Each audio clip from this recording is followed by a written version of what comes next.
Hello students and welcome back to our YouTube channel elite topper. आप सबकी ना एक कॉमन प्रॉब्लम है और वो कॉमन प्रॉब्लम मैं जानता हूँ। पहले तो प्रॉब्लम सुनिए। देखिए, बहुत बार ऐसा होता है कि जब आप आंसर्स लिखते हैं, बराबर, तो आपका आंसर और आपका जो फ्रेंड है उसका आंसर, दोनों का आंसर ना सेम रहता है। ऐसा समझो कि थोड़ा थोड़ा छाप के लिखा है, बराबर।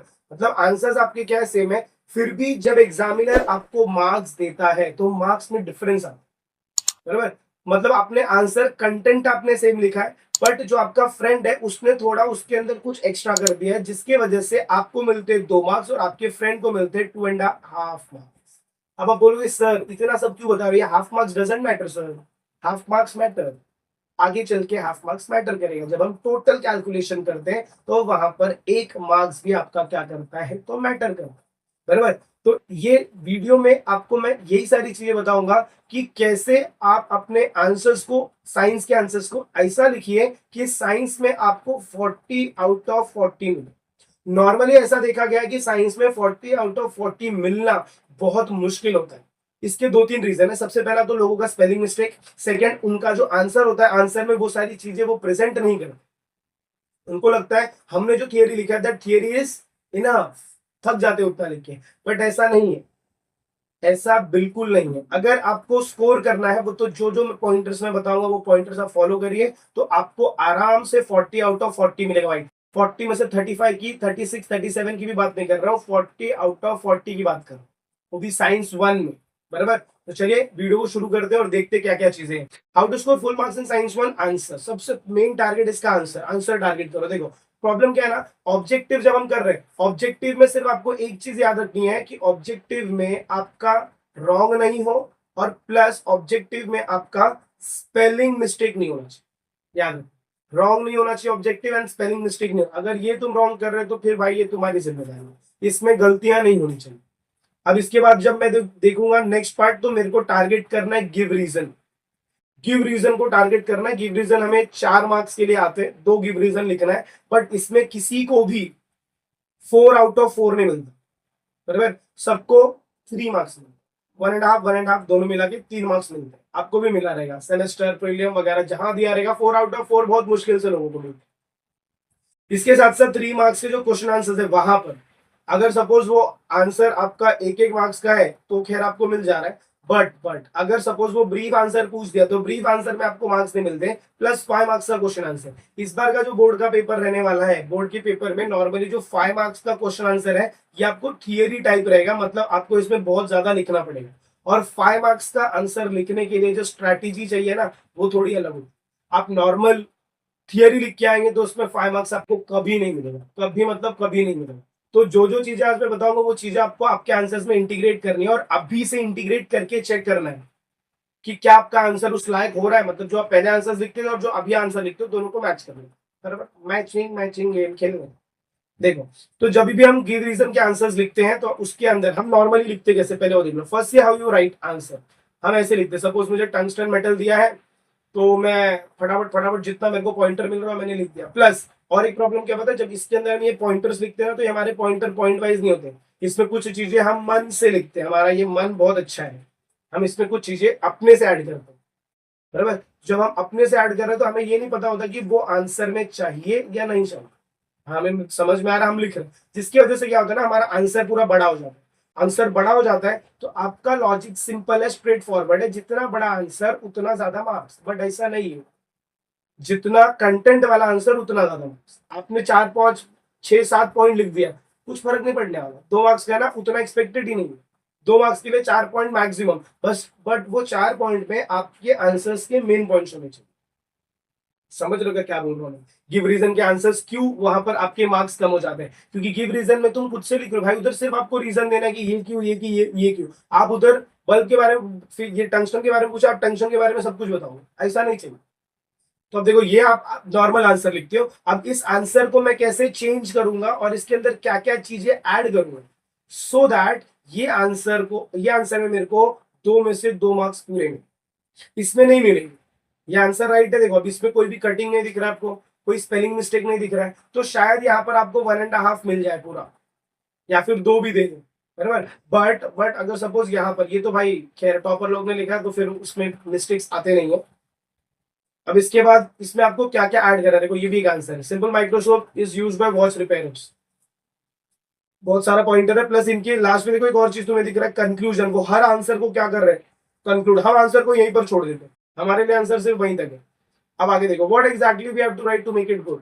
क्या क्या चीजें मुझे इसके अंदर लिखनी है सो दैट मेरा एक आंसर प्रॉपर आंसर के फॉर्मेट में रहे। सबसे पहले अंडरलाइन द कीवर्ड्स, सबसे मेन पार्ट, कीवर्ड को अंडरलाइन करना है। और कीवर्ड क्या होते हैं, कैसे होते हैं, इसके पहले वाले वीडियो में जिसमें मैंने how to write answer like topper upload किया है, उसके अंदर बताया कि कीवर्ड्स क्या होता है, वहां से चेक कर सकते। Do not, don't do spelling mistake, सबसे मेन पार्ट है, स्पेलिंग मिस्टेक नहीं करना है। Don't scribble and cut off, cancellation नहीं करनी है, याद रखना, कैंसिलेशन आपको अवॉइड करना है। राइट प्रॉपरली एंड नीटली, ऐसा मत करो भाई, उपकार मत करो। आप आंसर लिख के उपकार नहीं कर रहे हो, वो आपका ही पेपर है, तो उसको आपको ढंग से लिखना है। जो भी चीजें लिख रहे हो, मतलब क्या कि अगर मैं आर लिख रहा हूं तो आर दिखना चाहिए, ई लिख रहा हूं तो ई दिखना चाहिए, एल लिख रहा हूं तो एल समझ में आना चाहिए भाई कि एल लिखा है। ड्रॉ राइट नीटली, नीटली का मतलब क्या, प्रॉपर साफ सुथरा लिखा हुआ रहना चाहिए, ज्यादा मेसी वर्क नहीं होना चाहिए। And use diagram in your answer, ये मैंने आपको बताया, ये टॉपर लोगों का भाई तो सीक्रेट है, टॉपर के आंसर का सीक्रेट क्या, डायग्राम। अब वो डायग्राम सबके पास होता नहीं है, सबको पता नहीं होता कि कौन सा डायग्राम यूज करना है। चलिए अब देखिए मेरा give reason, same give reason, tungsten metal is use, same वाला तुम्हें दिख रहा है। और देखो अब इधर पॉइंटर्स अंडरलाइन है, एक पॉइंट तुम्हें यहाँ पर अंडरलाइन मिलेगा, हाई रेजिस्टिविटी इधर मिलेगी, ये मेल्टिंग पॉइंट इधर मिल गया। फिर उसके बाद यहाँ पर मैं हीटेड नियरली 3400, फिर टंगस्टन वायर मैंने वापस अंडरलाइन कर दिया। फिर at this temperature tungsten does not melt but it emits light, तो यहाँ पर ये लिखेंगे टंगस्टन डज नॉट मेल्ट, ये लिखेंगे। Tungsten is ductile, it can be made into thin filament, thin filament, therefore tungsten metal is used to make a solenoid type coil in an electric bulb। अब यहाँ तक तो आपने answer लिख दिया, बराबर। अब क्या होगा देखो नेक्स्ट आगे, अब देखो ये मेरे को नहीं, ये ना टेक्स्ट बुक में डायग्राम है, बट मुझे ये किसी ने बताया नहीं कभी कि ये डायग्राम को हम यहाँ पर यूज भी कर सकते हैं। अब देखो मेरे आंसर में दो चीजें आई हैं, एक आया है टंगस्टन बार बार और एक आया है फिलामेंट। तो मैंने डायग्राम बनाया, डायग्राम में मैंने टंगस्टन मार्क किया और मैंने डायग्राम में फिलामेंट मार्क, सिंपल। और यहाँ पर लिख दिया टंगस्टन मेटल इन बल्ब। अब क्या होगा ना, जब मैं ये आंसर चेक करूंगा as a examiner point of view, जब मैं ये आंसर चेक करूंगा तो 1.5 मार्क्स मैं इसको दूंगा और हाफ मार्क्स मेरी जिम्मेदारी है कि इस डायग्राम को मैं हाफ मार्क्स दूंगा। मैं ये हाफ मार्क्स मुझे यहाँ पर देना ही पड़ेगा। और मैंने अगर यहाँ पर कुछ कटिंग वगैरह नहीं की है तो यहाँ पर भी मेरे को पूरे मार्क्स मिलेंगे। ये ही नहीं, एक और एग्जाम्पल देखो, ये वाला, simple microscope is made up of a convex lens with a small focal length. ये सिंपल माइक्रोस्कोप का आंसर है। इट प्रोड्यूसेस, या सॉरी ये वाला, simple microscope used by watch repairs. फिर यहाँ पर हमने मार्क किसको दिया, देखो कॉन्वेक्स लेंस को मार्क किया है, with small focal length, focal length को मार्क किया है। Produces virtual erect and bigger image, ये सब मेरे लेंस से रिलेटेड है, मैंने मार्क कर दिया।